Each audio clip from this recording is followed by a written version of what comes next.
ថ្ងៃនេះហេងមាត់មែនទេបានមកភ្លុកបុកប្រហុកវាំងក៏ដូចជាសឡងបញ្ជូកន្ទ្រាំងដែលជាមុខម្ហូបពិសេសប្រចាំភោជនីយដ្ឋានមួយកន្លែងដែលរៀបចំឡើងមកបែបលក្ខណៈខ្មែរសំបីតែកន្លែងតុអង្គុយគេលម្អដោយកុមារជាពិសេសខាងគេវិញធ្វើឡើងចេញលក្ខណៈប្រាសាទកំពូល5ផ្លែស្អាតដែលពុកម៉ែបងប្អូនអាចមកទទួលទានអាហារជាមួយនឹងបទពិសោធន៍ថ្មីរសជាតិថ្មីកន្លែងថ្មីជំរាបសួរពុកម៉ែបងប្អូនស្វាគមន៍មកកាន់អាហារដ្ឋានភូមិទ្រាំងពេលមកដល់ហាងគេនឹងស្វាគមន៍ជាមួយនឹងកន្សែងត្រជាក់និងភេសជ្ជៈមួយផងដែរសម្រាប់ភ្ញៀវដែលបានកក់មុនក្រឡេកមកមើលហាងគេវិញគេរៀបចំធ្វើឡើងដូចជាប្រាសាទកំពូល5តែម្ដងណាបងប្អូនគឺថាប្លែកមែនតើកន្លែងយើងអង្គុយនីមួយៗហ្នឹងគេធ្វើជាកញ្ចក់តូចៗបែបអញ្ចេះយើងអាចអង្គុយបានពី2នាក់រហូតដល់10នាក់ហើយកន្លែងអង្គុយនីមួយៗហ្នឹងគេរៀបចំលក្ខណៈខុសៗគ្នាមានទាំងលក្ខណៈបែបខ្មែរយើងលម្អទៅដោយកន្មាបែប Western ហើយក៏មានលក្ខណៈជាបែបចិនបាទជាលក្ខណៈតុកមូលបែបគ្រួសារអីជាដើមបន្ថែមពីហ្នឹងគេក៏មានលក្ខណៈជាបន្ទប់ធំដែរបន្ទប់កោះគេនេះគេរៀបចំទទួលភ្ញៀវសម្រាប់ភ្ញៀវបារាំងភ្ញៀវអឺរ៉ុបអីជាដើមដែលអាចដាក់ភ្ញៀវរហូតបានដល់40នាក់លក្ខណៈជាភ្ញៀវគ្រប់ភ្ញៀវទូអីគាត់អាចរៀបចំទទួលបានបឹងមាលានេះដាក់ភ្ញៀវបាន40នាក់ដូចគ្នាគាត់តែគេរៀបចំលក្ខណៈបែបខ្មែរដែលហាងគាត់អាចទទួលបានទាំងភ្ញៀវជាតិនិងភ្ញៀវអន្តរជាតិមកលក្ខណៈជា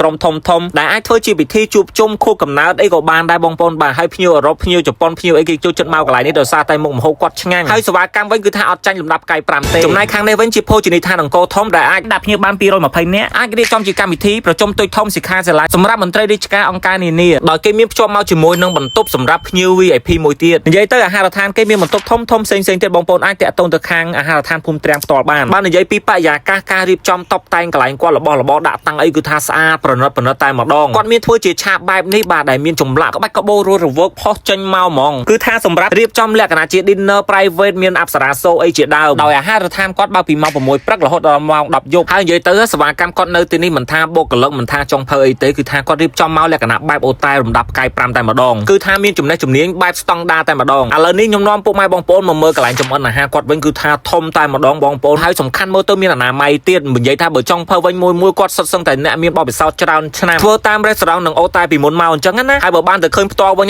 ញភ្លើងចង្ក្រានគេបើកមកដូចភ្លើងកប៉ាល់ហោះអញ្ចឹងបងប្អូនគឺថាក្តៅខ្លាំងតែម្ដងអញ្ចឹងទៅបានម្ហូបធ្វើចេញមកគឺថាឆ្ងាញ់ភ្លើងក្តៅល្អហើយមើលទៅគឺថាស្តង់ដារណាស់មិនថាចានរបស់ប្រើអីប្រើសុទ្ធតែរបស់ល្អថ្លៃការដេគ័រមុខម្ហូបមួយមកបងប្អូនលម្អិតលំអន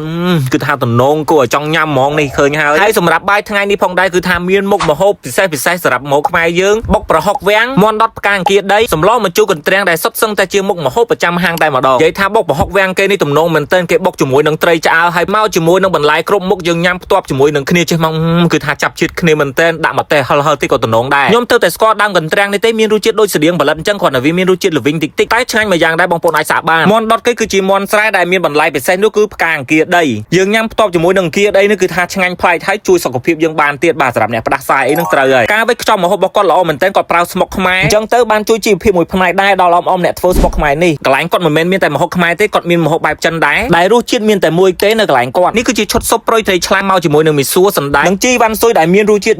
ិគឺថាឆ្ងាញ់បែបសៀងហៃតែម្ដងនេះវិញសាច់គោឆាតំពាំងបារាំងពេលដែលឆាឆេះភ្លើងខ្លាំងអញ្ចឹងគឺថាឡងឈ្ងុយហ្មងម្ហូបហើយសម្រាប់ឆាខ្ចងសមុទ្រជាមួយនឹងប្រូកូលីនេះបងប្អូនគឺថាអូយបេះមែនតើមុខម្ហូបមួយនេះខ្ញុំចូលចិត្តខ្លាំងហើយសម្រាប់ខសាច់ជ្រូក3ជាន់ដែលមកឈុតជាមួយនឹងបន្លែពីក្រោមនេះគឺថាមិនណយដែររសជាតិគឺថាមានជាតិប៉ុន្តែអត់ផ្អែមប្រៃខ្លាំងទេសម្រាប់បង្កងចំហុយខ្ទឹមសនេះវិញបងប្អូនហូយសាច់បង្កងជាមួយនឹងខ្ទឹមចូលជាតិគ្នាមែនតើសាច់បង្កងវិញឡើងស្រស់សាច់ផ្អែមឆ្ងាញ់ហ្មងហើយបើនិយាយពីបរិយាកាសពេលល្ងាចឡើងនៅពេលដែលកន្លែងគាត់បើកភ្លើងវិញគឺកាន់តែស្អាតដែលកន្លែងនេះគេអាចរៀបចំធ្វើជាបែបរ៉ូមែនទិកឬក៏លក្ខណៈជាគ្រួសារក៏បានដែរដែលពេលល្ងាចឡើងចេះយើងអាចមកញ៉ាំនៅខាងលើ Sky បានទៅវិញបងប្អូនការរៀបចំមកគឺថាស្អាតមែនតើបងប្អូនហើយគេក៏អាចរៀបចំលក្ខណៈជាម្ហូបបារាំងបែប honeymoon យើងទទួលទានអាហារក្រោមពន្លឺភ្លើងទៀនអីអញ្ចឹងណាជាដំបូងនេះគេចាក់ស្រា appetizer សិនបងប្អូនស្រាប់បើកកាពះបើកអីយើងអញ្ចឹងណាគឺយើងញ៉ាំមុនអាហារនិយាយទៅឈុត honeymoon នេះគឺជាលក្ខណៈ set menu យើងអាចញ៉ាំលេងជាមួយនឹងនំប៉័ងបៀបបឺញ៉ាំអីសិនអញ្ចឹងទៅបន្ទាប់មកគេក៏ចាក់ស្រាមួយមុខទៀតបាទវាយវាញ់នឹងឯងគឺសម្រាប់ញ៉ាំជាមួយនឹងសាឡាត់និយាយទៅគឺមានរបៀបរបបរបស់គេត្រឹមត្រូវហើយការរៀបចំតុលម្អគេជាមួយនឹងផ្កាកាឡាបអីហ្នឹងគឺថាស្អាតមែនតើអ្នកដែលទៅដង្ការហើយគូសង្សារថ្មីថ្មោងអីមកគឺដឹងតែត្រូវ